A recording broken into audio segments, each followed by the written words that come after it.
لو انت نفسك تعرف اكتر عن الجنة ونفسك تخشها فالفيديو ده ليك. في الجنة هتلاقي ما لا عين رأت ولا أذن سمعت ولا خطر على قلب بشر.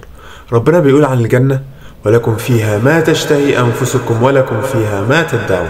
في الجنة هتلاقي أنهار من ماء وأنهار من لبن وأنهار من خمر وأنهار من عسل مصفى، وكل اللي نفسك فيه هتلاقيه. في الجنة مفيش حد هيضايقك ولا يستفزك، هتبقى عايش في نعيم وبس. في الجنة هتلاقي الحور العين اللي ربنا وصفهم وقال: وحور عين كأمثال اللؤلؤ المكنون، بيشبههم باللؤلؤ من شدة الجمال والبياض.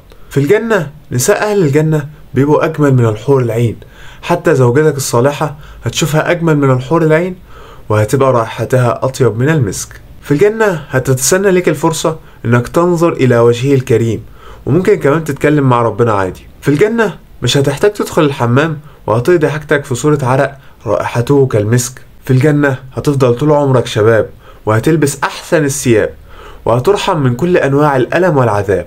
في الجنة مفيش موت، بمجرد دخولك الجنة فأنت بقيت من الخالدين وهتفضل في النعيم ده طول عمرك.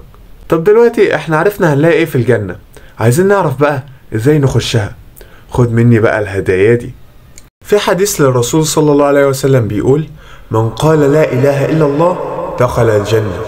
يعني بجملة بسيطة زي دي ندخل الجنة؟ أيوان.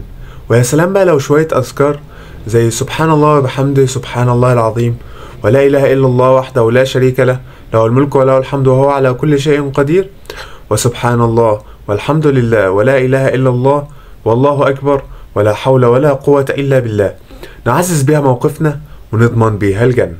حفت الجنة بالمكاره وحفت النار بالشهوات. طريق الجنة مش سهل وعايز مجاهدة كبيرة للنفس وانضباط وصبر، بس هي تستاهل. قال تعالى: فمن زحزح عن النار وأدخل الجنة فقد فاز وما الحياة الدنيا إلا متاع الغرور. ربنا يجعلني وإياكم من أهل الجنة. وأهم حاجة في نهاية الفيديو ما تنسوش تصلوا على النبي، والسلام عليكم ورحمة الله وبركاته.